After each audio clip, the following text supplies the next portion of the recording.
Hello, everyone. Thanks, everyone, for coming. In case you didn't know, this is an event put on by the Stanford Political Union. We are a student organization that tries to put on events where we bring together people from kind of different points of view and try to sort of hash out some compromises or bring out areas of disagreement and really, try to have different points of view engage on controversial topics. So, presumably, you're all here because you know the topic today is on free speech on college campuses. In particular, we're focusing on the question of does campus policy and culture pose a threat to free speech? And there's broader issues that can kind of piggyback off of that, but that's our motivating question. So without further ado, we're going to introduce our speakers and then get started. And this is Emily. She is a member of the Political Union. Hi everyone, thanks for coming out. Dr. Peter Berkowitz, sitting right in the middle, is the Tad and Diane Taub Senior Fellow at the Hoover Institute. He's a member of the Military History and Contemporary Conflict Working Group. He studies and writes about, among other things, constitutional government, conservatism and progressivism in the United States, liberal education, national security and law, and Middle East politics. He is the author of, among other works, Constitutional Conservatism, Liberty, Self-Government, and Political Moderation, Israel and the struggle over, as well as Israel and the struggle over the international laws of war. He has contributed to The Washington Post, National Review, Politico, and numerous other publications. More recently, and relevant to his debate, he penned an article titled Campus Declarations of War on Free Speech. Dr. Eamonn Callan is professor at the Pickett Family School of Education and has been Associate Dean for Student Affairs for 10 years. His work falls heavily on contemporary moral and political theory. His primary interests are in civil and moral education and the application of theories of justice and democracy to problems in educational policy and practice.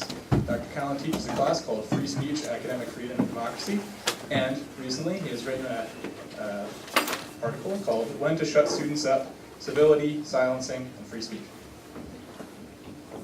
Anna Mitchell is a junior from Michigan studying computer science.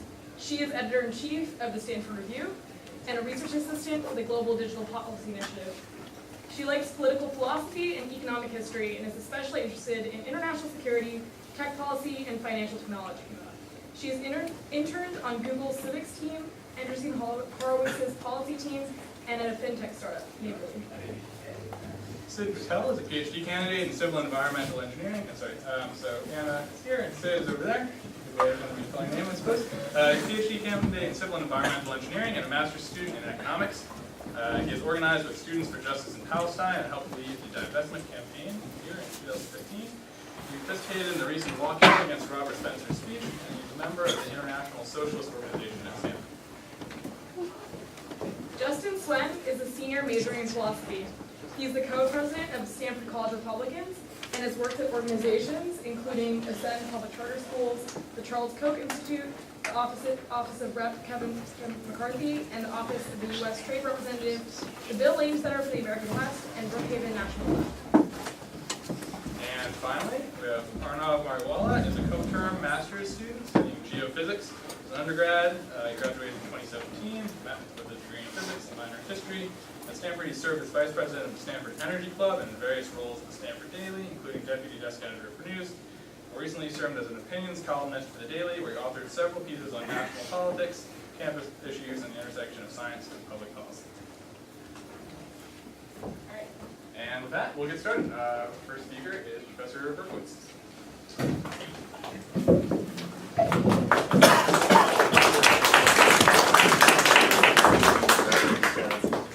So we're beginning with our constructive speeches, which will be 5 to 7 minutes.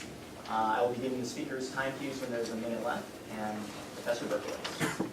First of all, thanks to the Stanford Political Union for putting together this terrific event. The infirmity of free speech on campus is about more than free speech. It's rooted in the debasement of liberal education. What's liberal education? Here I follow John Stuart Mill, greatest liberal of his age and perhaps of any age. Mill made a fundamental distinction between professional education and liberal education. Professional education prepares you for remunerative work. Liberal education develops capable and cultivated human beings. capable and cultivated for what?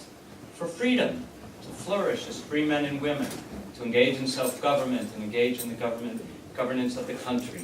Though different from professional education, liberal education improves the ability of professionals, lawyers, doctors, businessmen and women to practice their professions wisely. How? Liberal education furnishes the mind with general knowledge of history and literature, science, economics and politics, morals, theology and philosophy. Liberal education also refines the mind. It teaches students to see the complexity of critical issues and to appreciate the several sides of moral and political questions. Furnishing and refining the mind, liberal education can't help but elevate character. Unfortunately today, liberal education is in bad shape. It's exposed to three principal threats. Free speech has been attacked and curtailed. Due process has been denigrated and diluted. And the curriculum has been hollowed and politicized.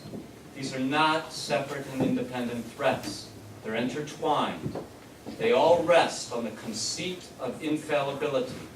Remedying any one requires making progress in remedying all three.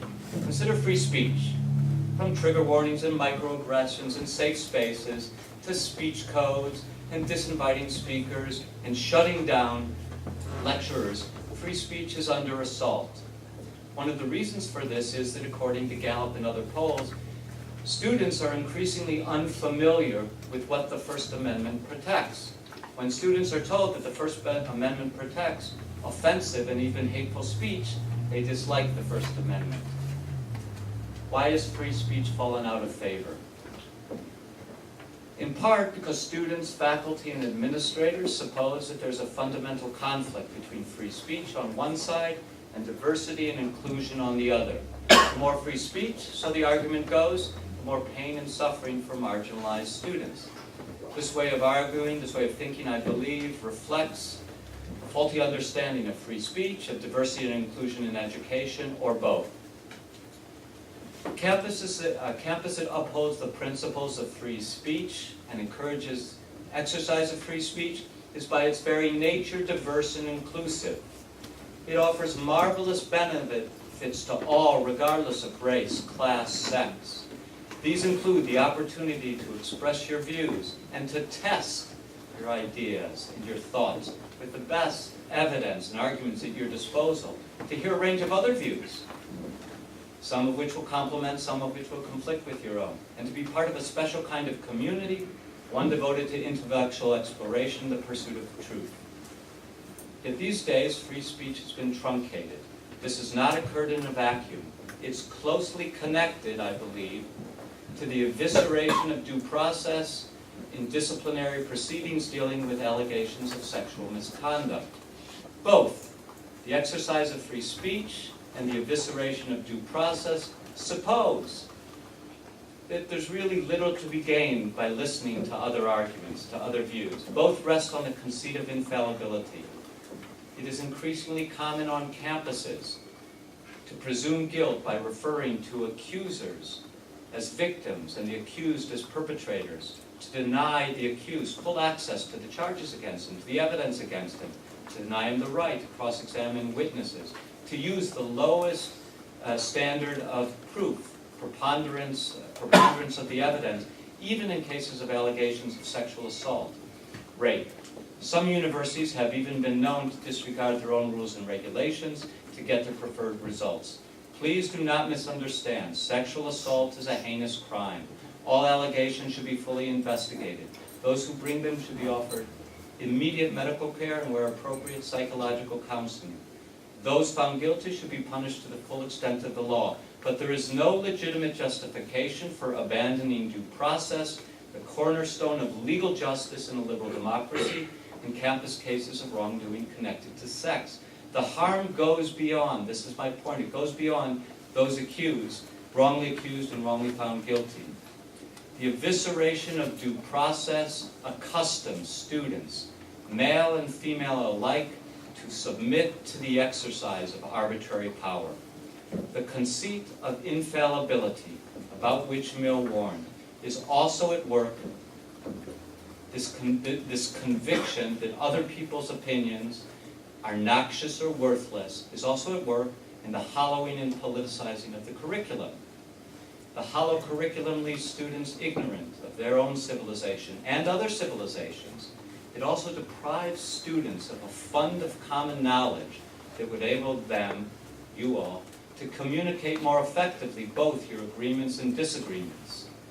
The hollowed curriculum is also politicized in as much by the routine exclusion of conservative ideas as by the aggressive promotion of progressive doctrines. 1 minute remaining.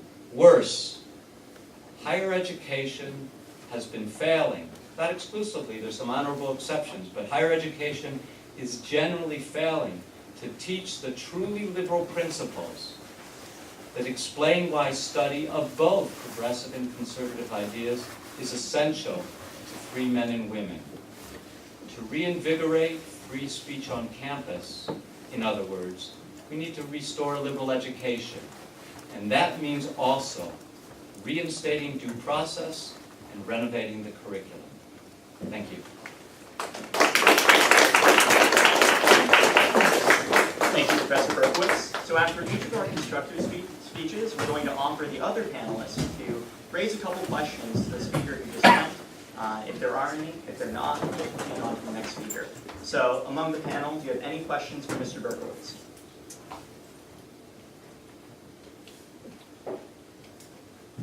Sid for Berkowitz. So 2 questions. When was the curriculum not politicized?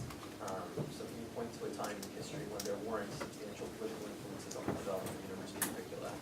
And the second question I have is, if the preponderance of evidence is the standard used in civil proceedings which result in massive penalties or massive adjustments to a person's life, why is it inappropriate when deciding whether a person should be on campus or not in the case of sexual assault?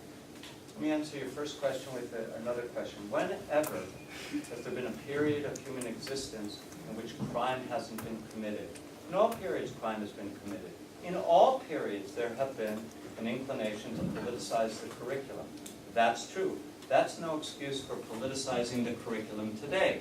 A liberal education requires a depoliticized curriculum. By the way, the reason for that is to give students an ability outside of the curriculum to argue differences of opinion aggressively. When the curriculum is politicized, it says that one view is pure and right, the other is poisonous and wrong.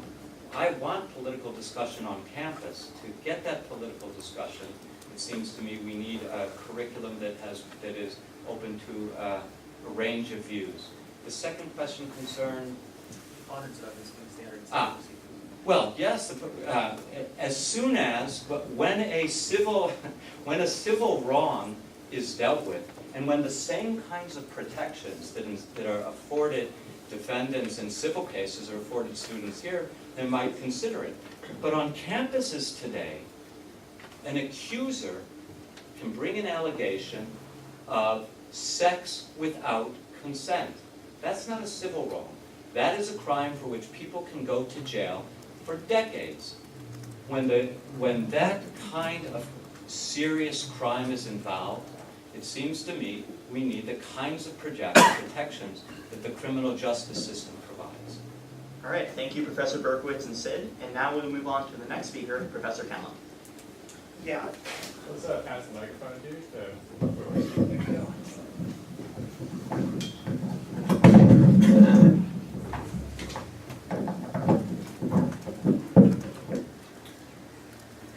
So, Professor Berkowitz has painted with a very broad brush, and that is not my intellectual style. So, I would be very reluctant to generalize about the state of American education in the way that he does. I simply don't know. I don't know if anyone knows enough about what's going on the thousands of campuses in this country to pass such a damning verdict on the policies and the academic culture which is in place in all these different venues. Let me just talk about one point where I see a little more complexity and nuance in the topic than he seems ready to acknowledge. I was for some years on the board here at Stanford that deals with disciplinary cases. And I know that one thing we struggled with on that board, and it's an issue that had come up many, year after year, was what was the standard of proof that was appropriate for cases where students had been accused of sexual misconduct. Now, please, some of you may already know this. I'm sure some of you do, but some of you don't, and it's really important to point this out. When a sexual assault occurs on campus, it is, of course, always open to the victim of the assault to bring criminal charges. And then the university might not be involved at all. But of course, the process of bringing a charge under criminal law is often a deeply traumatic one, extremely adversarial, and in many cases the victim does not actually want to see the individual who perpetrated the assault go to jail. The individual who does not want to see a penalty as grave as that inflicted upon her assailant. And that's why universities have made available this alternative way of seeking redress. Now, in that context, if you still impose the same standard of proof, then what you're liable to end up with,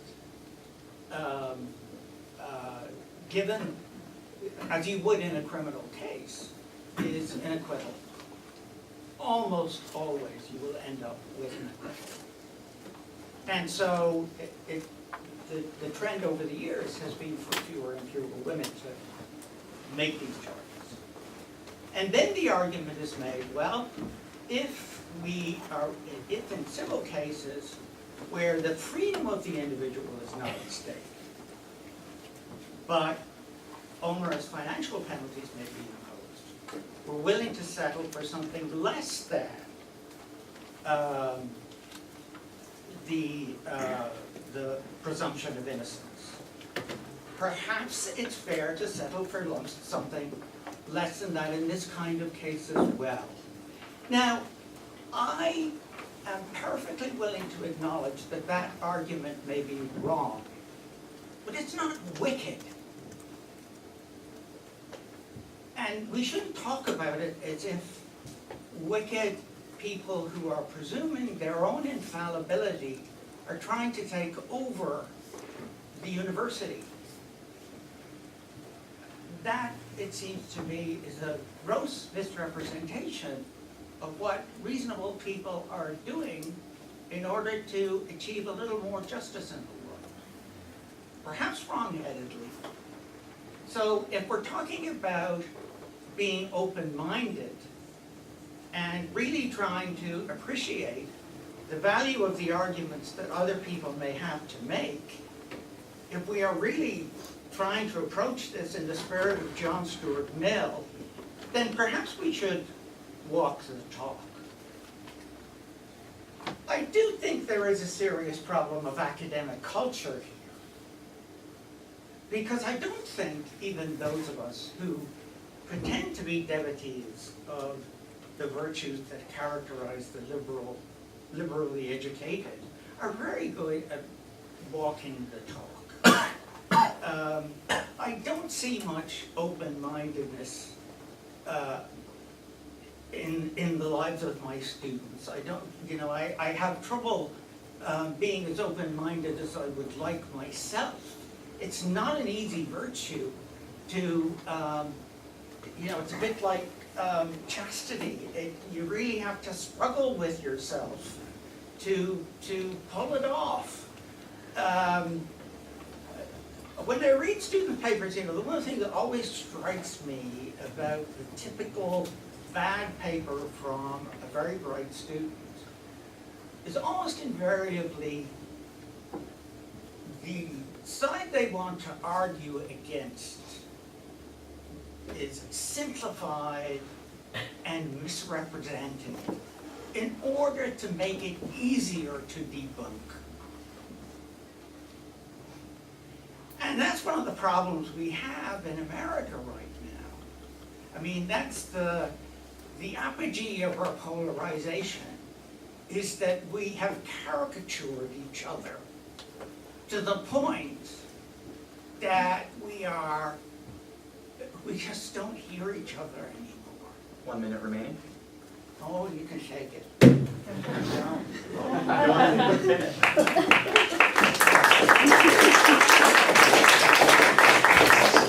All right, time for one question for Professor Callan from the panel.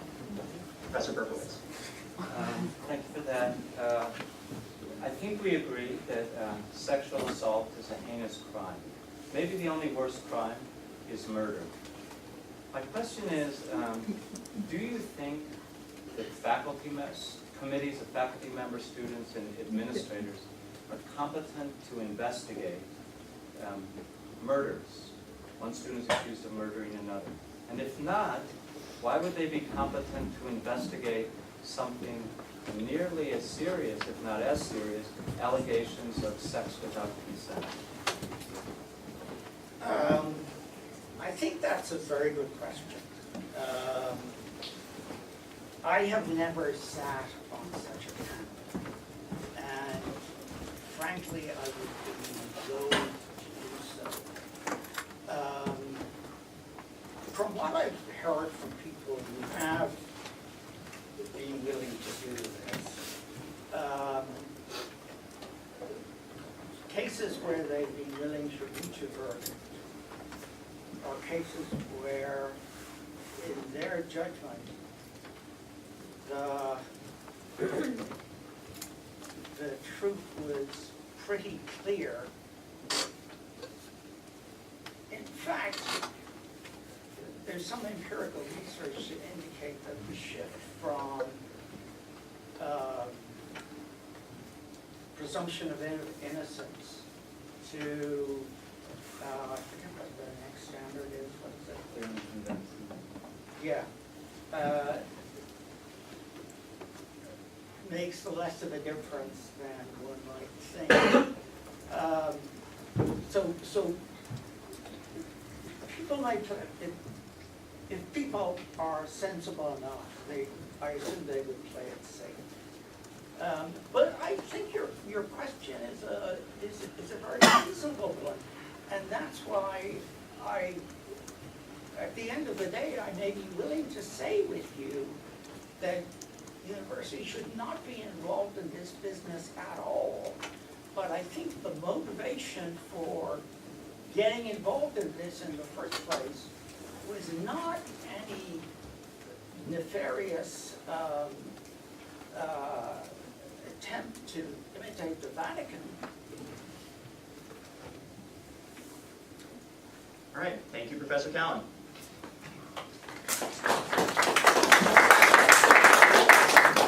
So our next speaker will be Anna. Okay. Just want to thank the organizers, the Stanford Political Union, and Professors Berkowitz and Callahan, and the other panelists for inviting me to speak here. I'm excited to be part of this discussion. So I'm going to focus the discussion back on the issues of free speech and why total free speech is so important on college campuses today. In the past 2 years, the definition of acceptable speech on college campuses has grown increasingly narrow, with the worthy goal of preventing racist, sexist, hateful and outright false remarks from being heard on college campuses, college students and administrators have decided to simply prevent these opinions from being heard in the first place. And tactics to accomplish this goal have run the gamut, from commonly revoking speaker invitations or shouting speakers down to, in a few rare instances, even attacking them physically. Now, most of us, I think, agree on the value of free expression. And we know that our liberal democracy relies on competition between ideas about the best ways to govern and live. And our liberal educations here at Stanford can be viewed as a constant mission to expose ourselves to new ideas. So I'm not going to try to convince you that freedom of speech is generally a good idea.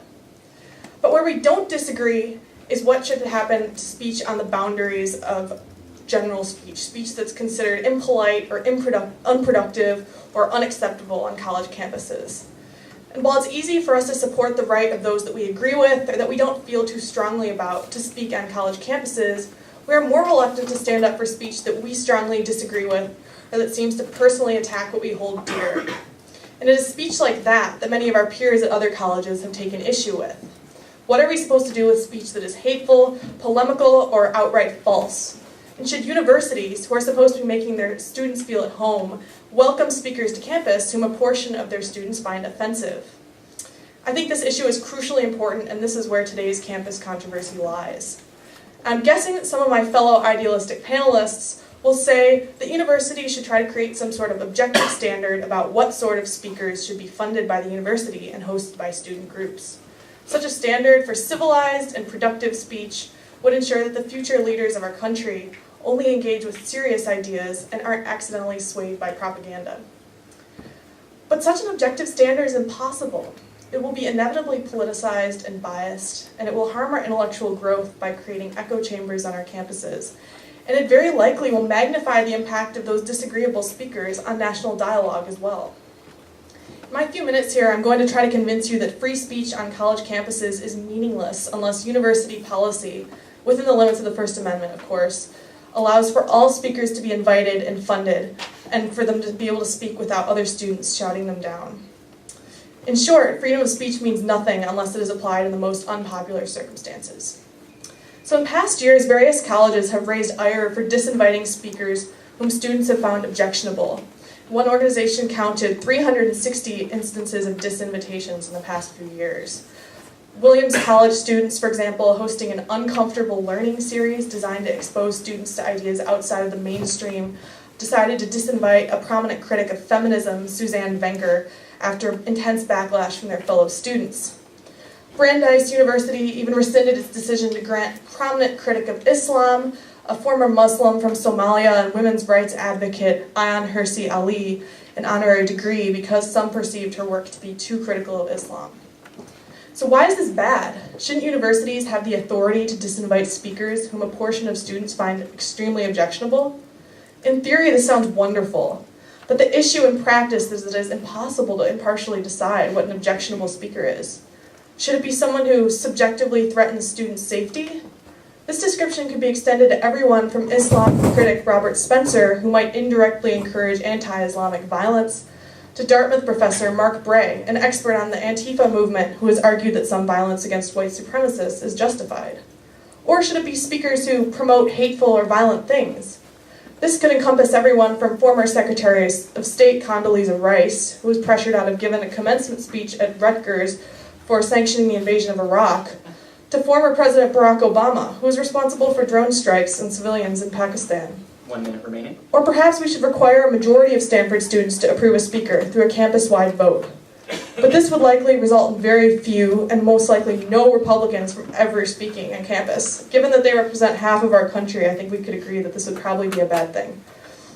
And finally, a standard of civility in discourse is impossibly vague and could be applied to a whole roster of social justice movements, including Black Lives Matter protesters. In short, it's simply impossible to come up with an objective standard, and I think that's why we should be wary of censoring free speech on campuses. I think most likely such a standard, even if we were able to come up with one, would result in extremely bland, centrist, non-controversial speakers from always being invited to campus, and I think we could all imagine how that would harm our education. And finally, even if the standard magically appeared, was enforceable, it didn't scare groups away from inviting controversial speakers, it would still make our campus and our country worse. In the best case for this policy's advocates, we have fewer Milos and Ben Shapiros on campus. But this means fewer places for relatively intellectual students to challenge them. They'll remain on the talk show circuit, radicalizing their base by telling tales of being alienated by radical liberal snowflakes on college campuses. Is this really what we want? By isolating them from college campuses, there are fewer opportunities for them to be challenged and to change their message. So for all these reasons, such a standard would deeply harm college campuses. It would be impossible to set an unpoliticized and impartial standard. Therefore, universities should abandon censorship, and they should unabashedly fund and welcome all speakers invited by student groups. We have time for one quick question for Anna. Arnav. Yeah, thanks for that speech, Anna. So one question. So you said it's impossible to create a standard that will not be politicized and that will be completely impartial. However, there are exceptions to the First Amendment. That is speech that is not protected by it, which includes incitement to violence, libel, fighting words, and so on. Would it not be possible, given the kind of environment that a university aims to create a similar standard of speech that is at face value not really worthy of being presented or endorsed by the university? Sure. First, I want to qualify and say that my statements were all applying to speech that was already protected under the First Amendment, because I don't think we'd be talking about speakers yelling fire in a crowded theater at Stanford. But to the bulk of your point, this is a very, very idealistic view. In theory, it sounds amazing. I just find it next to impossible to think that such a standard would ever be implemented in practice. The fact that we all disagree so strongly on what constitutes good speech, or it's speech that students should listen to, means that an impartial standard being imposed by some body, SAL, ASSU, we don't even listen to what ASSU does half the time. I just find this extremely improbable, and I think it would be very dangerous to even try to attempt to do this. Thank you, Anna. All right, our next student speaker will be Sid. All right, so I will start by saying that my approach to the question of free speech is not about abstract area ideals and the supposed marketplace of ideas on campuses. It's about power and conflict in a society that is cleaved along racial, class, and various other lines. And it's ridiculous to imagine that those cleavages don't exist and might not need to be confronted on campuses themselves. I would say that the right to free speech, like other civil liberties, was won by popular protest, and it has taken repeated struggles to protect and extend it. Paraphrasing American socialist Hal Draper, no progressive social transformation is possible without the active participation and movement of masses of everyday people, which requires and facilitates the fullest opening up of society to democratic freedoms, not their further restriction. So we should not trust the administration to regulate speech or cancel speakers based on the content of their speech. I mean, this administration just last Friday asked campus workers to take off stickers they were wearing that said, "Respect and a fair workload," arguing that those words were disparaging of Stanford. This is an administration that maintains a so-called free speech area for students restricted to White Plaza and has harassed students for tabling outside of that area, myself included. The administration maintains a hopelessly vague and opaquely enforced event disruption policy that has the effect of chilling student protest. It explains why just last October, 2 students peacefully holding signs outside of a speech by war criminal Condoleezza Rice were threatened with arrest by a staff member. And in the fall of 2015, the administration threatened the totally peaceable assembly of fossil-free Stanford students and Memorial Quad with criminal and campus judicial punishments. So you do not want to give this administration the power to decide what opinions get voiced on campus, and in fact, we should push the administration to declare all of campus a free speech area and to rescind or substantially clarify and scale down the event disruption policy. I do want to say that I think the current free speech uproar on campuses is a controversy ginned up by the right. There's not a problem with campus culture. I do not think that we are a generation of budding fascists ready to lock up anyone who provokes us. The concerns about culture that I've mostly heard coming from right-wing students amounts to complaints that they can't handle the stiff criticism from others that other students may have of their views, and the possible personal consequences of holding reactionary viewpoints that are insulting or prejudicial towards their peers. boo-hoo, in my opinion. That's not really about free speech. That's about not wanting to own up to your beliefs and their consequences. And the complaint about there isn't enough teaching of conservative viewpoints on campus, I mean, what those viewpoints are and who should teach them remain pretty vague in this writing. So should it be a class or a lecture explaining the attempts to ban same-sex marriage in California? Or an explanation of why some think the American healthcare system is the best in the world? And it's unclear whether should those classes be taught by just any professor, or should be taught by professors who espouse those views themselves. I've heard complaints about the walkout at the Robert Spencer event. I think actually the walkout was an effective protest that did not at all curtail Spencer's free speech. It probably made him feel pretty uncomfortable or disrespected, but he was here to make people feel uncomfortable, so that's kind of a two-way street. And in my opinion, his discomfort, like the discomfort of college Republicans, has very little to do with free speech. Respecting the freedom of speech of a lousy bigot doesn't require that you sit quietly with your hands folded on your lap for the duration of a lecture and then politely line up to ask questions after it's over. In the case of people who come to intimidate and harass students on campus, like Yiannopoulos, I think it's legitimate to disrupt the event altogether. He was not touring the country to persuade and engage in debate. He was doxing trans students and undocumented students. We learned just today that Immigration and Customs Enforcement plans to carry out raids targeting 1,500 undocumented immigrants in the Bay Area very soon. So why should we even imagine allowing someone like Yiannopoulos to out undocumented peers, making it that much easier for the immigration Gestapo to take them away? So doing that kind of stuff is action. That's not political speech, that's coming to campus and carrying out action. And I think it can be opposed by protests that combine action and speech. 1 minute remaining. So, I mean, I guess, I think the cutting edge of free speech on campus is, actually, I've got time to go. I get 5 to 7, right? Yeah. Okay, cool, thank you. And in fact, so I think actually waving the flag of free speech around when it comes to Yiannopoulos and Spencer's and all that is part of the reason why some left-leaning students are reconsidering the principle of free speech entirely, which is wrong to do in my view. I don't think we want to reconsider the entire principle of freedom of speech. I'll go quickly through my last couple points here.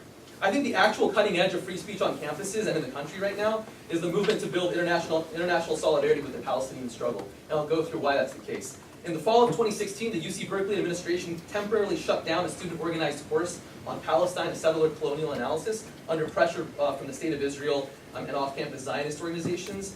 Stephen Salaita was fired from a tenure-track position at the University of Illinois Urbana-Champaign because of his public statements about Israel's war on the Gaza Strip in 2014, which killed 2,000 civilians. Fordham University last year banned the formation of a Students for Palestine, Justice in Palestine chapter on campus, and then punished a student for organizing a protest against the ban. So I think, and right now, there's a federal legislation proposed called the Israel Anti-Boycott Act that would, if passed, make it a federal felony to not buy products made in Israeli settlements to the West Bank, which are fairly widely considered illegal. So that's what encroachment on free speech looks like. It's not stiff criticism of right-wing opinions, it's not visible and vocal dissent in the face of a bigoted speaker, and it's not disrupting actions that single out students for harassment and state repression. Thank you, Sid.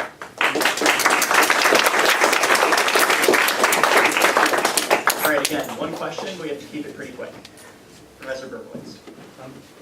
Did I understand you correctly to say that it's wrong it would be a mistake to grant the administration any authority for regulating speech, but students should decide who gets to speak on campus and who doesn't speak on campus?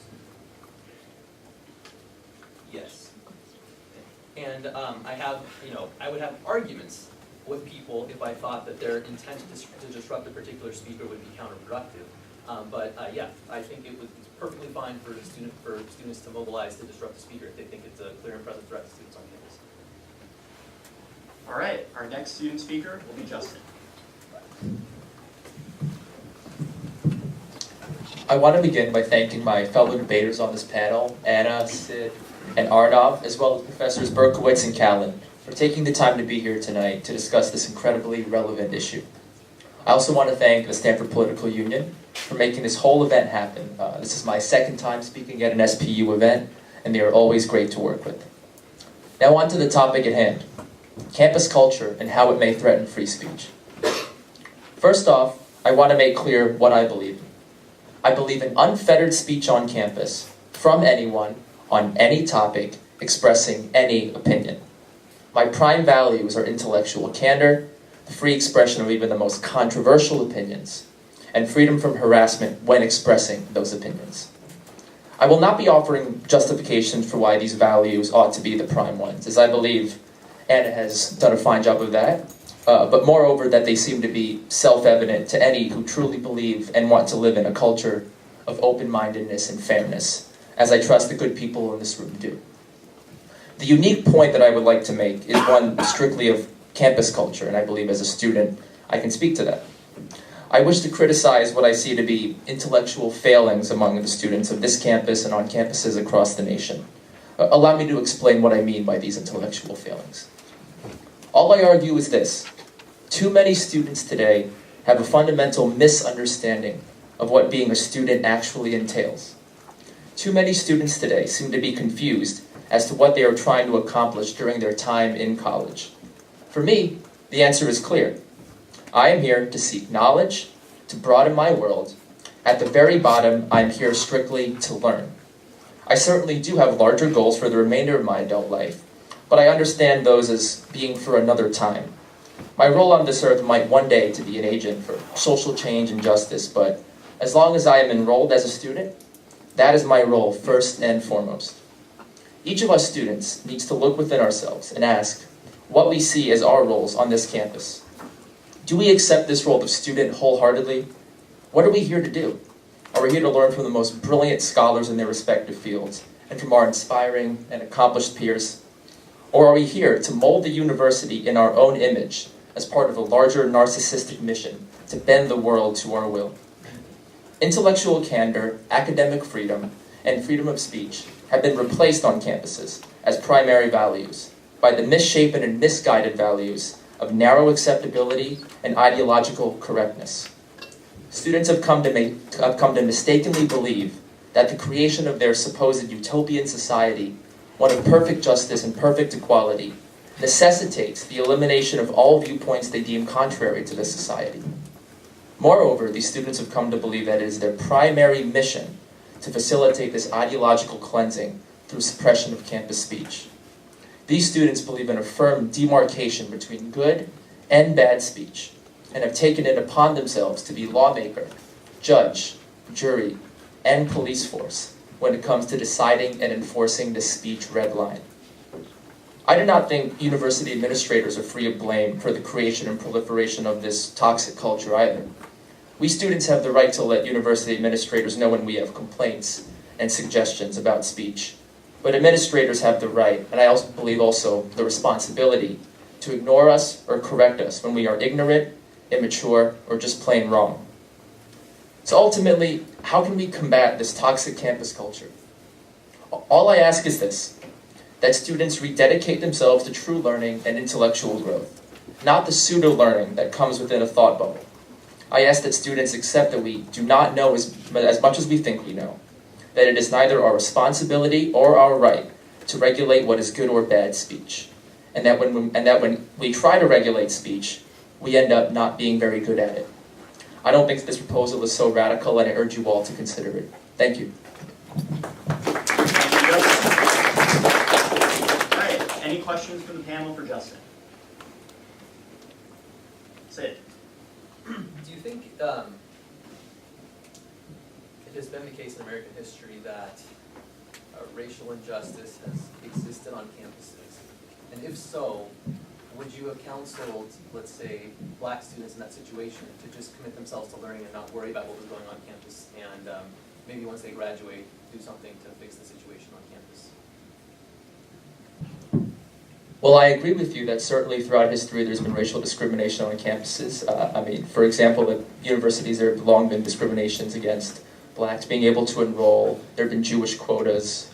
One would argue that there are even Asian American quotas today at America's top universities.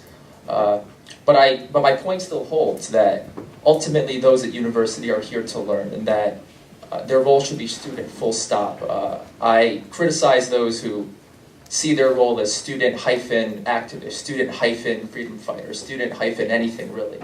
And that while one has this urge to fight injustice at all turns, attempting to do it while balancing the role of student has led, inevitably, to this creation of a toxic anti-free speech culture. And I agree, it's difficult as a student myself. I often see things that I wish to fight for, I wish to correct, but I keep it as a point of personal conduct that when I'm a student, I'm here to learn, and when I am not a student, I'm free to pursue whatever activities I wish. But I understand that there's a delineation between those two roles.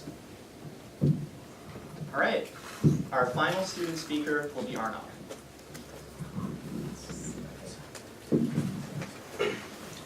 Hi. Hi guys. First I'd just like to thank SPU for putting this on, and everybody else who's here on the panel, Professor Callan, Professor Berkowitz, and Justin, Sid.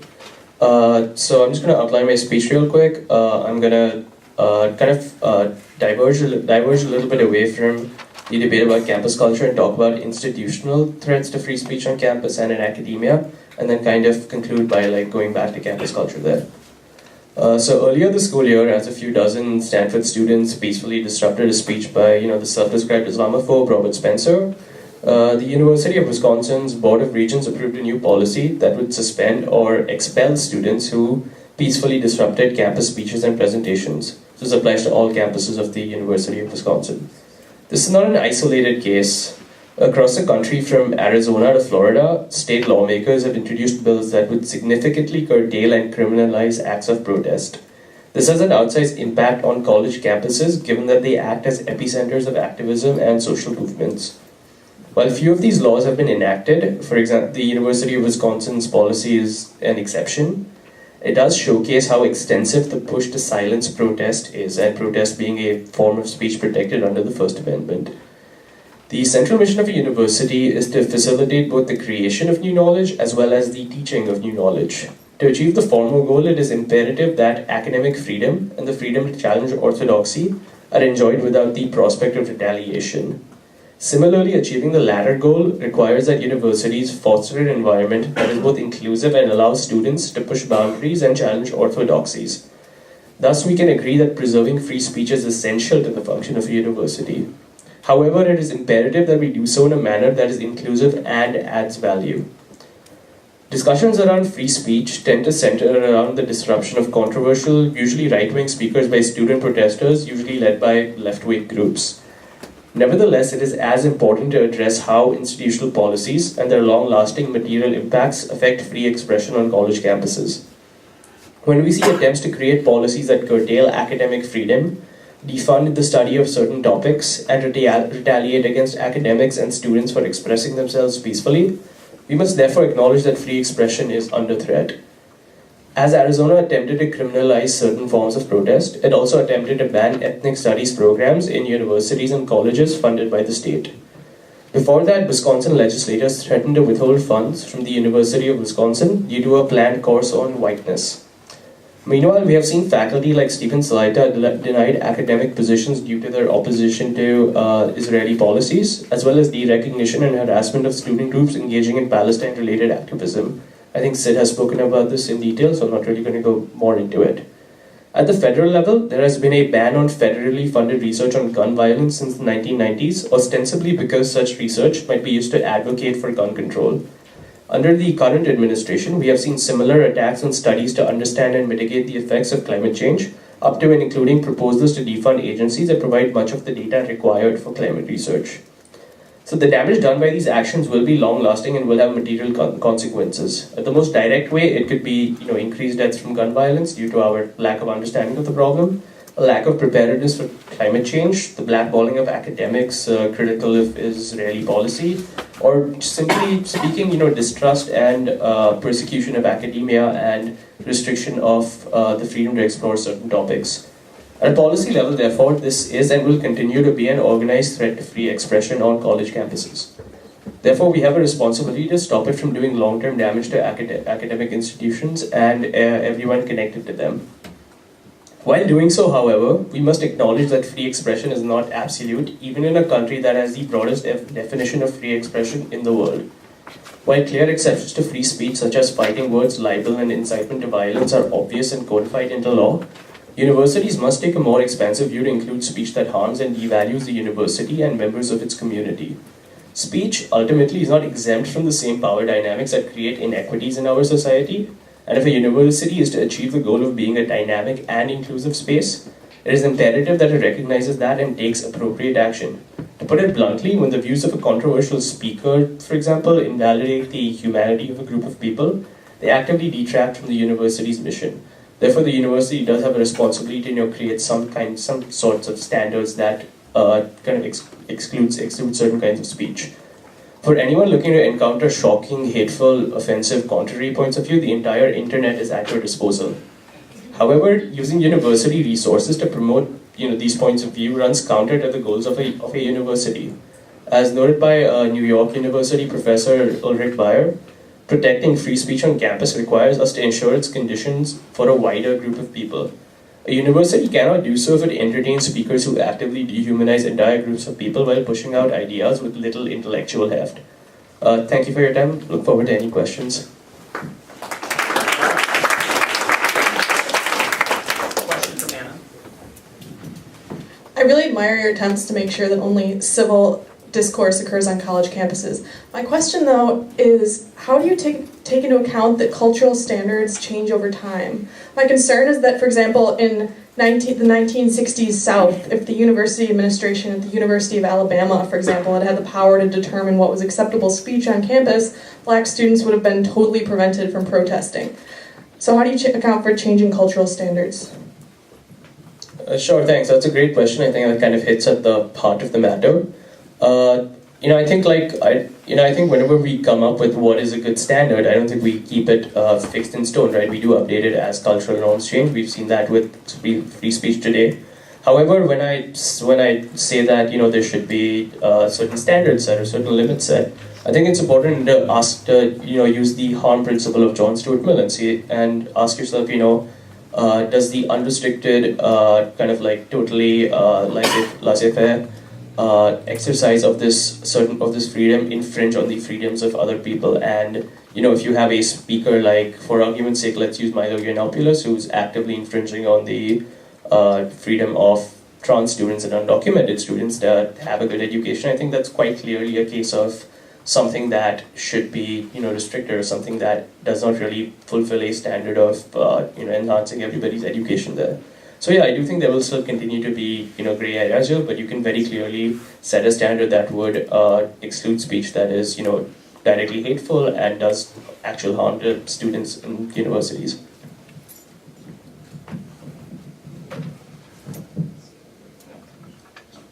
All right, so right now we're going to have very fast rebuttals because time is short. So the speakers will have 2 minutes to sort of synthesize their position, bring up some concluding remarks before we get to the audience forum at the end. And we're going to go straight down to the first panel, starting with Professor Callan. And this is your time to respond to any remarks said, clarify your position for the final open forum portion at the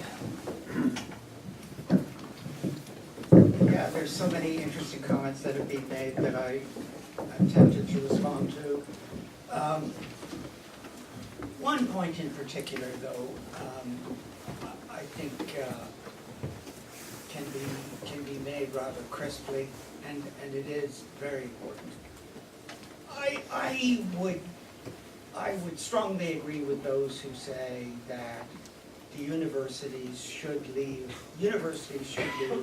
student groups completely free to determine who they are going to invite to campus. But, and this is critical, if a particular university group exercises spectacularly poor judgment in selecting a particular invitee, it is, of course, entirely appropriate for the student body to rise up in indignation and protest vehemently when the time comes for Robert Spencer to show up on campus. A couple of, rebuttals or responses. I definitely agree with Professor Callan that it only strengthens you to be able to argue against the best version of your opponent's argument, and that's something that I strive to do when debating people. Is if I can characterize your position better than you can, then I'm in a good position to rebut you more effectively. I think that's just a useful approach. I think there's a bit of a blurring here on this whole disinvitation thing versus canceling a speaker, okay?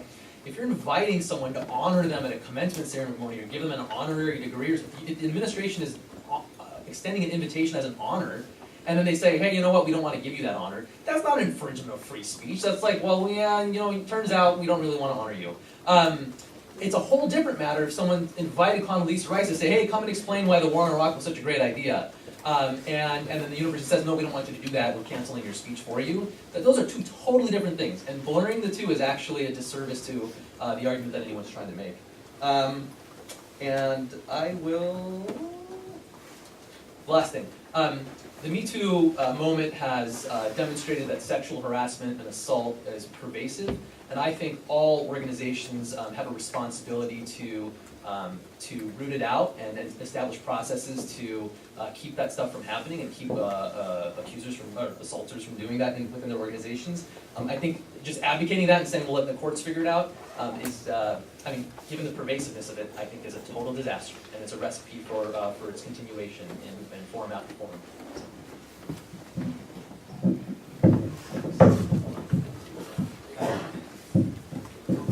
Very briefly, a few quick points. First, on the concern that I overgeneralized, on due process, there are now approximately 200 cases wending their way through state courts and federal courts,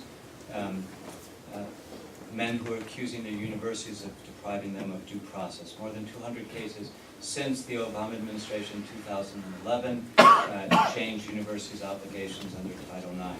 Second, on free speech, I urge all of you to consult the website of the Foundation for Individual Rights in Education, a bipartisan outfit whose president is a liberal Democrat, which has been documenting the threats to freedom of speech on campus for 15 years. If you consult that web page, I think you will agree that I'm not overgeneralizing. Similarly, a survey of 3,000 colleges and universities around the country, I think, would also show that the very idea of a core curriculum actually is collapsing. Concerning the teaching of conservative ideas, wondered how that would work. I'm actually quite against inquiring into the political persuasion of professors. Anybody who's competent to teach Edmund Burke and Adam Smith and Hayek should be invited to teach. It would be very pernicious to look into a person's voting record. I want holes in the curriculum filled. Anyone who's competent to fill them should fill them. 30 seconds. Very quickly, all experience, all study of history shows that those given authority to regulate and police speech abuse it. There are no exceptions. I wanted to make a quick point about campus protests, particularly speech that may be deemed hateful. What I'm in favor of wholeheartedly are protests that are about ideas, that are about learning, that are about fighting what some believe to be bad ideas with what some believe to be good ideas. Those protests are great. But the problem is that we're seeing the proliferation of protests that are not of that kind, that are of a different kind, that are anti-idea.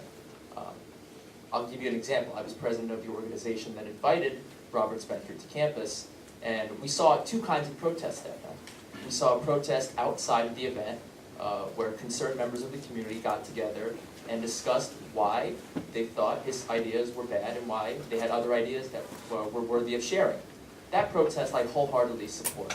But we experienced another inside the event hall that night that I thought was very, very bad, where students, about 150 of them, in a 200-seat auditorium, walked out, preventing over 100 people who were waiting outside in line that could not get into the event the chance to listen, the chance to learn something, the chance to ask constructive questions. Now that kind of protest, I believe, is anti-idea, is directly trying to curtail free speech, and is thus an illegitimate form of protest.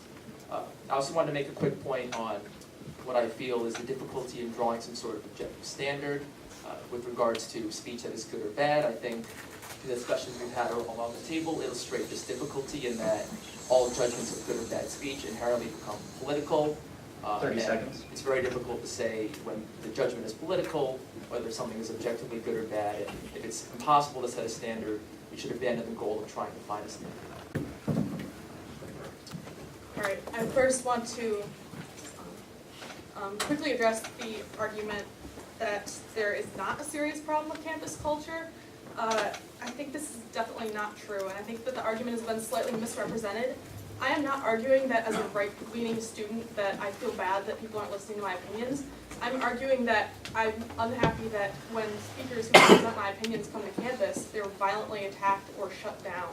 And there has been a documented an increase in student support for violence against speakers with whom they disagree.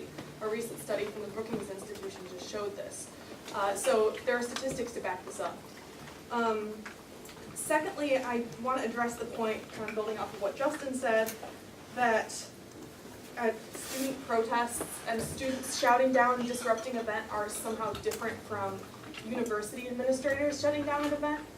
Sid seemed to suggest that students deciding what speech is okay on campus is fine. University administrators deciding what speech is okay on campus is dangerous. I fail to see how a horde of uneducated 20-year-olds is better at deciding what speech is acceptable than a group of faculty and administrators. Maybe I'm too skeptical of my fellow classmates here. And then finally, I just want everyone to leave on a note of skepticism. I think if we had allowed the majority to decide what kind of opinions were acceptable throughout human history, I think very much human scientific and social progress would have been blocked, because many of the major ideas that have shaped our civilization have come from the minority and from the dissenting group. And while our major value now might be being against hate speech and respecting minorities, which are totally reasonable and wonderful things that we should believe in, it's totally plausible to believe that these values could change and that we can prevent great ideas from moving forward. So I think we should just be skeptical of a regime that regulates what ideas are heard.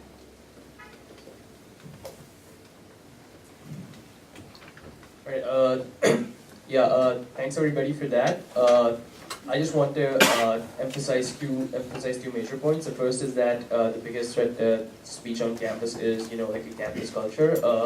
Kind of echoing Sid on this, but I do not think that that is the biggest threat to speech on campus. I think we do have a pretty vibrant discussion of political ideas on campus, even though some might argue that it could be more vibrant. I think you see the same phenomena across college campuses, and you do see high-profile, say, politicians, business people from all sides of the political spectrum who've gone through college and kind of come out of it with their own very diverse set of views. So I do think I don't think there is maybe something a little overblown about that. On the last point though, I do think that there is it is possible to kind of set a standard, and that there are clear-cut cases of speakers who you would not want to invite to campus. Prime example being like a professional troll like Milo Yiannopoulos. But yeah, I don't think that just because we haven't been able to set a standard in human history before this doesn't mean that we shouldn't try to set one now. There's been an explosion of knowledge in the last 100 years that's pretty much unparalleled in human history. Access to that knowledge is also unparalleled right now. Therefore, when it comes to trying to set a standard as to who you invite, who you don't want to invite, who you implicitly endorse by using the university's reputation, is possible to set, and that kind of should be our goal going forward, to keep a vibrant and inclusive campus community. All right, can we have a round of applause for our speakers?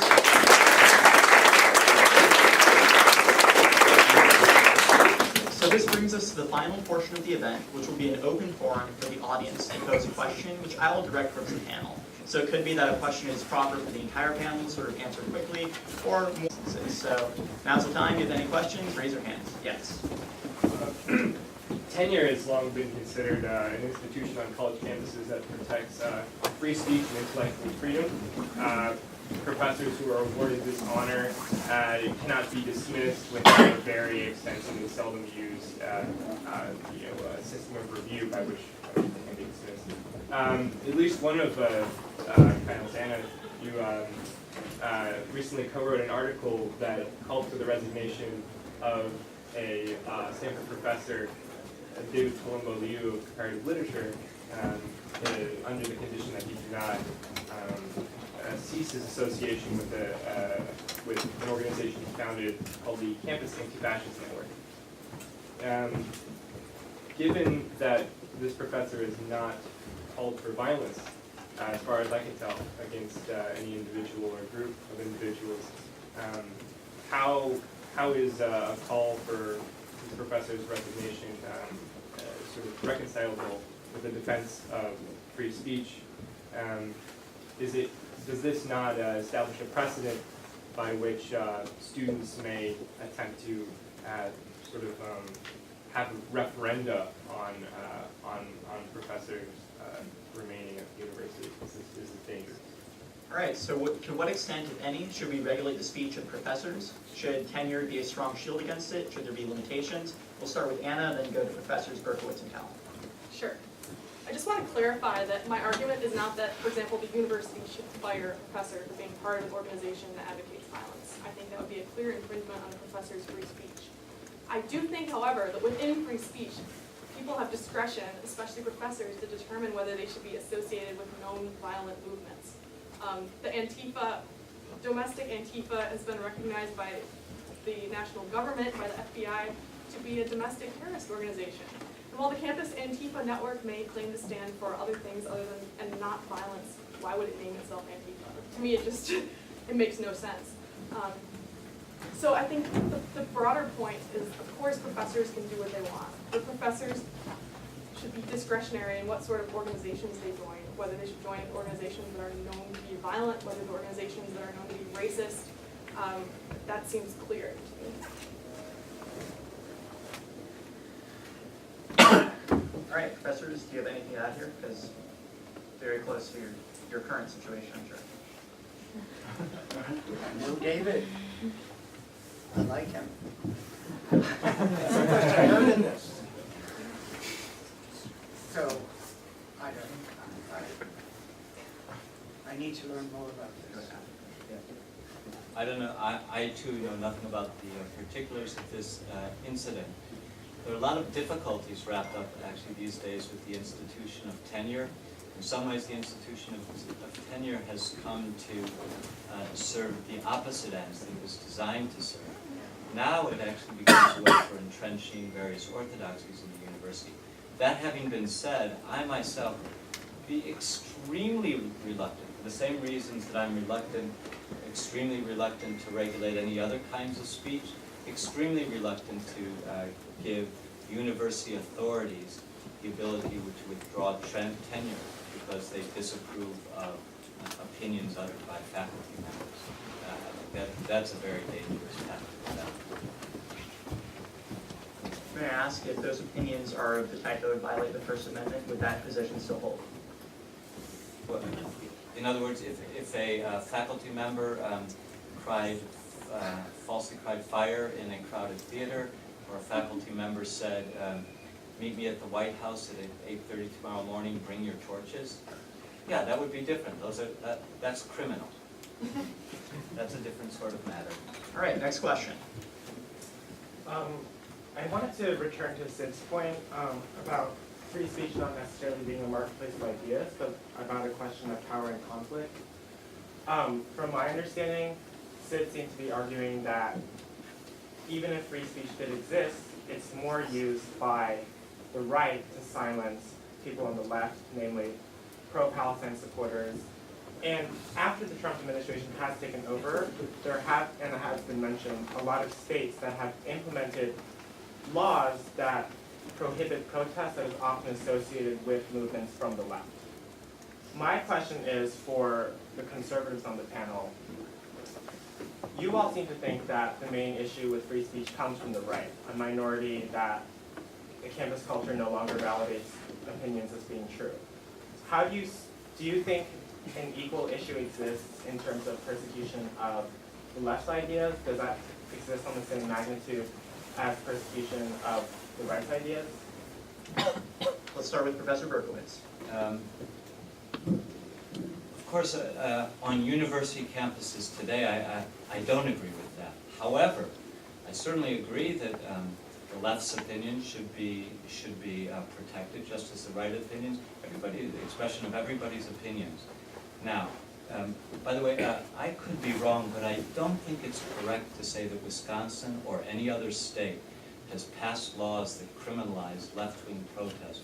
The laws that I'm familiar with, based upon the Gold War Institute model legislation for states, does create a civil action for protests that silence or shut down speeches, not for protests, not for peaceful protests of any sort. I'm not aware of any state legislation that is content-based attacks on freedom of speech. To the extent that that exists, first of all, it would be unconstitutional. Now, I'll add also quickly, is free speech also bound up with power and conflict? Well, since everything is bound up with power and conflict, of course it is. But that doesn't mean that we don't have an educational, pedagogical interest in doing everything we can to protect freedom of speech for left and right. And once again, to emphasize this distinction, and I quite agree with you. Yes, vigorous protest when a figure comes to campus with whose views you disagree. But the line is disrupting the speech, shutting down the speech, silencing the speech, or depriving other people from hearing the speech. Vigorous protest, for sure. Silent speech, not on a university campus. Justin, how would you handle the contention that free speech is right now used as a tool by people on the right to more let themselves not interact with left-wing movements or just cry free speech if they feel like, they're losing the upper hand? Sure. Well, first, with regards to the way free speech is policed, depending on right or left views, I really can't say for sure about the national climate. I don't pay attention to every single goings on at every single campus in the country. I can really only speak to my own experiences. And my own experiences teach me that, on the whole, it does tend to be right-wing opinions, right-of-center opinions, even moderate opinions, moderate on a national level, but right-of-center on a college campus, that face the most backlash, that face the most criticism. And as a result, we have a culture where people like myself, people like Anna, other young conservatives on college campuses feel that they're part of this minority group, as part of a group that has had their speech suppressed. And I hope people recognize the difference between a minority suppressed group trying to speak freely, trying to have their opinions heard and listened to on campus, versus a majority group trying to do the same thing. There is a clear difference there. And on that, I agree with the power dynamic thing. There was a part of Berber's question, too, regarding the Trump administration. And I think there's an interesting analogy between the way people have viewed executive power. So during the Obama administration, I think most people on the left would have argued that increases in the power of the executive was generally a good thing, and most people on the left seem to hold the opposite opinion now that a different president is in the Oval Office. And I use that analogy because I think it shows the fickleness that can be there with regards to majority groups regulating speech, and that, to echo points made earlier, in a climate where the majority political opinion does seem to change almost every 4 years, every 8 years, that you ought to be extra careful when trying to set objective standards based on power or majority opinion. Would any other panelists like to add on the question of the Trump administration's potential violation of free speech, or the right using free speech to sort of avoid engagement with the left? All right, next question. Right there. Hi, I'm Sabrina. My question's for Mr. Berkowitz. In response to your idea that sexual assault is a crime and should only be handled in the criminal justice system, how do you address the issue that a typical rape crime can take roughly 2 years before any conviction is found? And that's it's unlikely the conviction will ever be found. Because if of 100 rapes committed, at most 5% are prosecuted, at best only 2.8% result in conviction, and even less are actually incarcerated. And so because of this long process that rarely results in convictions, the civil system is used so that schools can ensure the educational quality of all students. Because you can imagine how if you were a victim, you're walking around campus and you saw your rapist, or if your rapist was in your dorm, that could probably have some detrimental effects on your educational opportunities at school. And so without this civil proceeding, how do you address the accommodations necessary for victims in these circumstances? I was a little puzzled at first by how you put the question, because you said of all rapes committed, only a certain percentage are... Sorry, 100 rapes committed. Right, but of 100 rapes committed, that presupposes that we already know the outcome. And I'm reluctant to go in that direction. Now, the delays in the criminal justice system are terrible, not only for rape, by the way, in regards to other crimes. And I'm all for reforms of the criminal justice system. But again, what is defined as sexual assault on campus is sex without consent. That is the technical definition of rape. I simply don't believe that professors, administrators, students, and Title IX officers have the kind of training to gather evidence, to analyze evidence, to conduct adversarial hearings or any other kinds of fair hearings, and reach judgments on matters of such gravity. All right, next question. Back in the back. So sorry if you guys have already talked about this, I showed up a bit late. I was wondering if there was any discussion about like the differences between free speech in terms of like actually funding groups or funding people to come show up to a college campus, because I feel like everyone here has the freedom to like post what they want on Facebook or create an organization like the Stanford Review or the International Socialist Organization to create a place to discuss ideas such as the ones that Robert Spencer came and talked about. And I guess like to me there seems like a difference between like funding someone to come here and financially supporting those opinions and just being able to talk about them in a way that isn't like actually funding someone or supporting someone in their career of, you know, spreading certain ideas that certain people here on campus would say our money shouldn't be going to that. Let's open this up to the entire panel, and whoever wants to start, just chime in. So what role should the institution have in regulating funds for student organizations? Should there be any? Should they have a more stringent role? And anything else in the topic area of this question? Sure, thanks for that.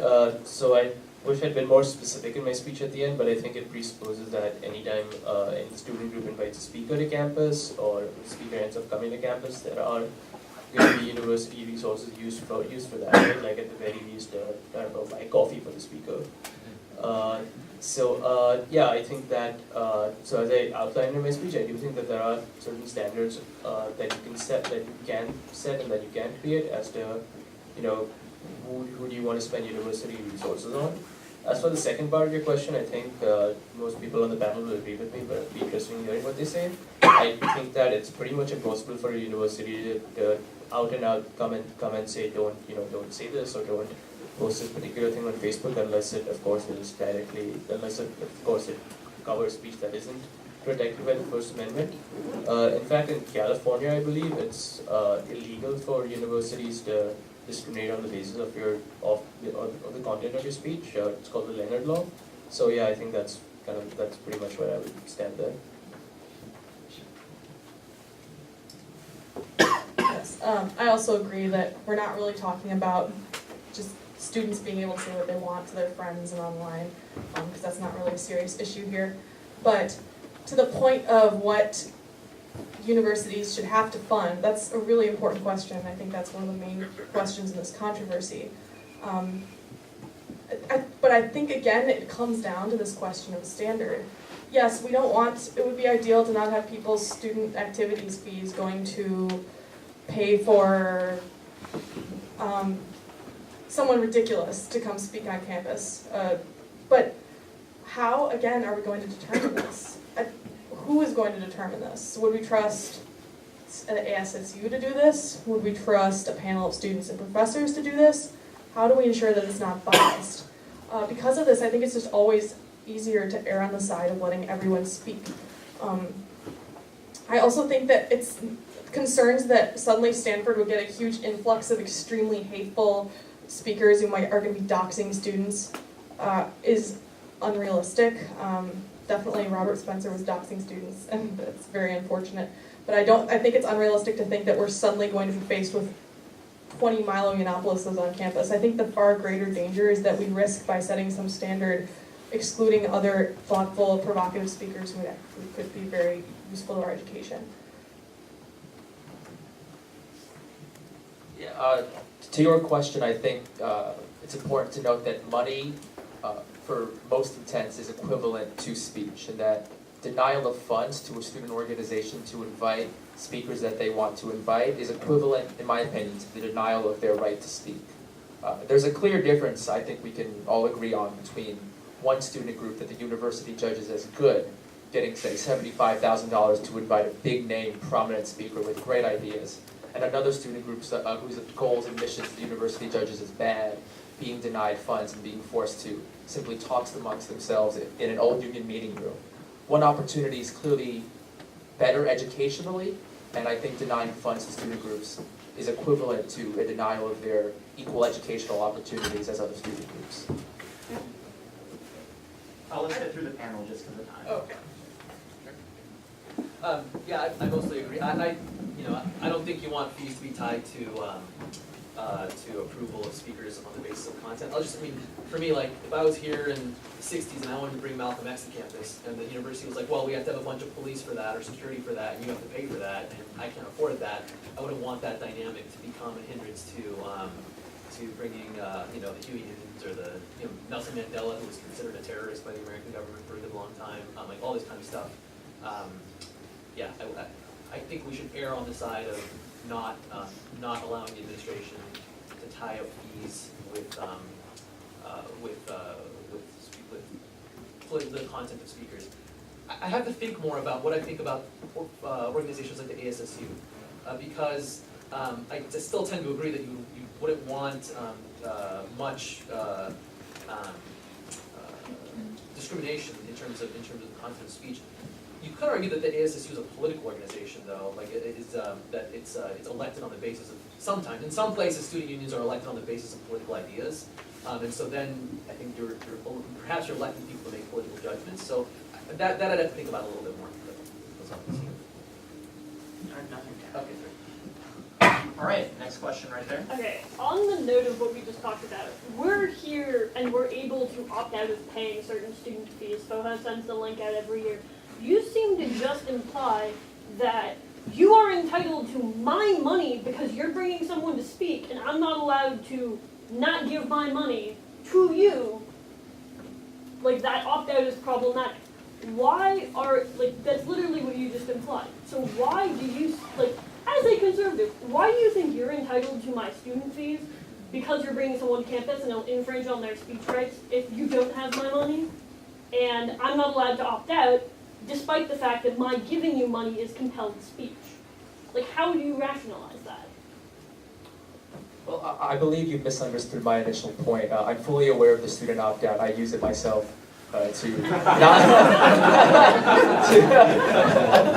And the point I was making was more directed towards university administration, and that broad organizations being able to decide who gets what funds is very different from individual students exercising their voice. When I say money is speech, it also means that if you're an individual, you can say, I don't want to give this organization my money. That's perfectly fair. I think it's fantastic that the university has this opt-out option for people like you and myself who find certain groups unworthy of our student fee money. But it's a very different point to suggest that university administration or non-student officials have the right to decide which groups do or do not get money. All right, we have time for one more question, and then we'll go through again for the speakers for a final minute of concluding remarks. And so, right there. Hi, yeah, so I have a question on what you guys think about safe spaces. Because I do understand a lot of people will advocate, that university campus as a whole should be like a free speech zone. But the idea of having, areas within that free speech zone where students, from marginalized identities can go and like not have their identities attacked. I'm wondering what you guys think about the ethics of that and whether or not that contradicts with the idea of free speech. I think we should start with Professor Berkowitz. Of course there should be safe spaces on university campuses. They're called dorm rooms. And your dorm room should be a place where you should go, where you should be able to, if you wish, close yourself off from whatever you wish to be closed off from. But the university campus actually is it seems to me, a special kind of community. It's a community in which there is, in order for it to fulfill its educational mission, which is to transmit knowledge and to refine students' ability to think, it requires a robust exchange of ideas. Now, I fully recognize that there are some people for whom that's anathema. These are perfectly fine people.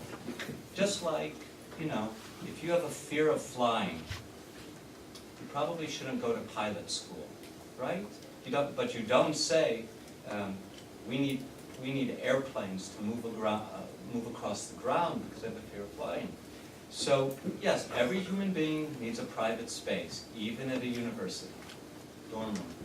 But we need in the public spaces of universities, in the classrooms, in my judgment, the widest possible latitude for the free exchange of opinions so that we can understand what's false in our own opinions, so that we can understand what's true in other people's opinions, and we can sift things out to advance the mission of the university. Professor Callan, do you have anything to add on the topic of safe spaces or broadly protections for marginalized groups of students? Yeah, I think the right answer to the question is a bit more complicated than the one that Peter gave. I do agree with Peter very strongly that the university has to be an intellectually unsafe place for all the students whom we invite to become a part of our community. And if it's not an intellectually unsafe place for all our students, then we have betrayed our mission. On the other hand, I do think we have to face up to the fact that for a very long time, the university was a place that was culturally comfortable only for people who came from a certain background. In fact, only for people who were of a certain gender. And it's only in the very recent history of the institution that people of color have been welcome here at all. It's only very recently in certain areas of study that women have had more than a token presence. I still think that this is work in progress, and I think there's still a lot of progress to be made in creating an environment where people are really treated fully with respect, regardless of gender, regardless of race, regardless of class. I don't think this is something that we've fully accomplished. And I think for students who ask for safe places, and who see the institution sometimes as a culturally hostile environment, they sometimes have legitimate grievances. And it's easy to belittle those grievances and to dismiss their concerns as the concerns of those who are just not ready for the rigors of a real liberal education. I think sometimes the problem is on the other side of the desk. Since this is our final question, would any of the other panelists like to touch in on the topic of safe spaces and also broadly protections for marginalized students? Sid? Yeah, I agree with Professor Callan that there's a need for these kinds of spaces on campus far beyond what you do in terms of your dorm room, easily far beyond that right now. To be perfectly honest, it seems like most places that I would think of as safe spaces on campus, these are not places that are asking the university to provide security officials or police officers to cordon them off. These are places that we make safe by our actions in our communities. There's a reason that an anti-immigrant bigot would probably hesitate to walk into the Centro Chicano, right? There's a reason that a person would hesitate to do that. And it's a good reason. It's because they probably get a lot of shit and they wouldn't want to do that again. And so I think that's our best way to make safe spaces. But I in general agree that classrooms or White Plaza or whatever that we want these places to be more intellectually open certainly. But I don't think a dorm room is an adequate safe space. Arnav, do you want to chime in? Yeah, I think Sid and Professor Callan kind of covered most of it. I just like to note that when I think of a safe space, I don't necessarily think of a place that's it's kind of like what it's caricatured to be, like a place where it's covered with stickers of rainbows and flowering books and stuff. When I do think safe spaces are essential for something. So just to give an example, if you're having a debate about you're creating space to talk about issues surrounding criminal justice and harassment of African Americans by police officers. You want that to be a safe space because you don't want some helper to come in and be like, hey, wait a minute, is racism really a thing? Like, no, that's just not the point of the space, right? So, I do think there is a lot of merit in having the entire campus be what Professor Callan called an unsafe space, where you don't really have this kind of constant like checking. But I think within that, students should and definitely do, right? At Stanford, I feel, have the freedom to create spaces where you can say that, hey, we're having an event at the lounge today. It's going to be about this. If you heckle, you're out of here. I think that's kind of like an integral part of growing in a university context and kind of like learning to develop and reframe different opinions and be comfortable with your identity as well. All right, Anna and Justin, do the conservatives on campus have anything to say about safe spaces? So I'd like to first start out by saying that I'm not really sure what the formal definition of a safe space is. To me, it seems like it's a building or a lounge space where only certain types of opinions or views are allowed to be expressed and other views and opinions are not allowed to be expressed. If that truly is the technical definition of a safe space, then you might as well just put yourself inside a glass box, lock it, and scream at the sky to avoid hearing any potentially controversial opinions. It's not much different. I think with regards to the rights each of us has as individuals, each of us has the right, obviously, to avoid things we find controversial, uncomfortable, things that make us squirm, things that make us think, God forbid. We could lock ourselves in our dorm rooms and play Xbox 24 hours a day if that's really what we wanted, if we wanted to be safe for the rest of our lives. But it goes back to what I was saying earlier in my main speech about what the role of a student ought to be, why we're all here on this campus, why students across the country are on their respective campuses nationwide. And it's that I didn't come to Stanford to be in a safe space. I didn't come to Stanford to hear or learn what I've heard before, what I've learned before. I came here to be challenged. I came here to experience new ideas. I came here to have my mind changed by very smart, very brilliant people. And I just think, to my understanding, the concept of safe spaces goes directly against this. Not to mention that there are certain troubling incidents of which I've heard about where you end up having spaces where you have signs like no whites allowed, no blanks allowed in this space because apparently the presence of a white person is unsafe to certain people. All right, so let's take just 30 seconds to a minute most for each speaker. We'll start with Professor Callan for any final concluding remarks you have, anything you want the audience to take away, any sort of things you want to conclude on, so go ahead. My goodness, what am I supposed to say now?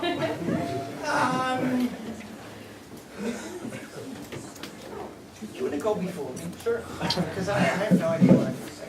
What I would say to left-leaning students on campus, do not abandon the principle of free speech because the right sort of waves it around and to cover up all kinds of noxious behavior. That's really totally counterproductive.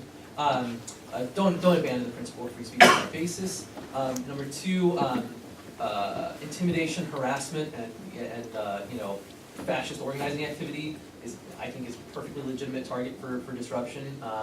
And on the basis of student debate, discussion, and deciding what we want to do about this stuff.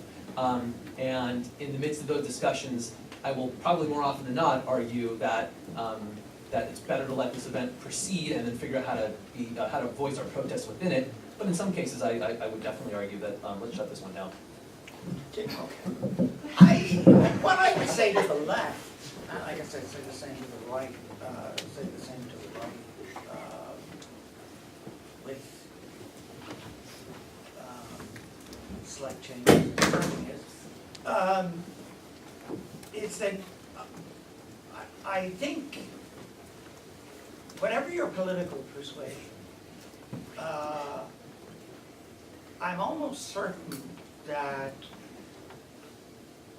you fail to appreciate how much you need your intellectual adversary. I think that if you read Mill really carefully,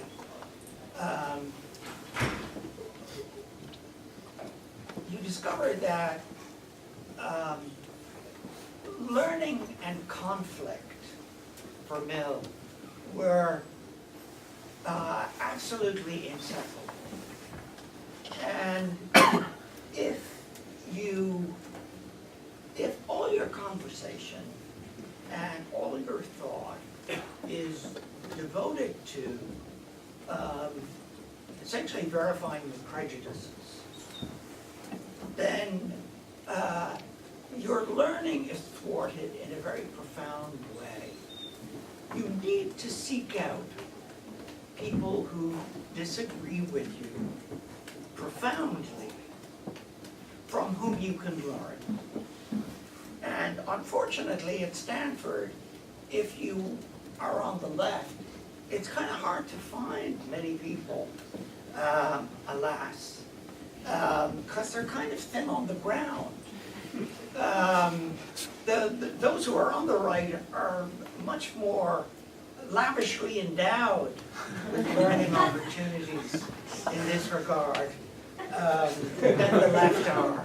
So it is an excellent reason. You had a great reason to come to Stanford. You have these.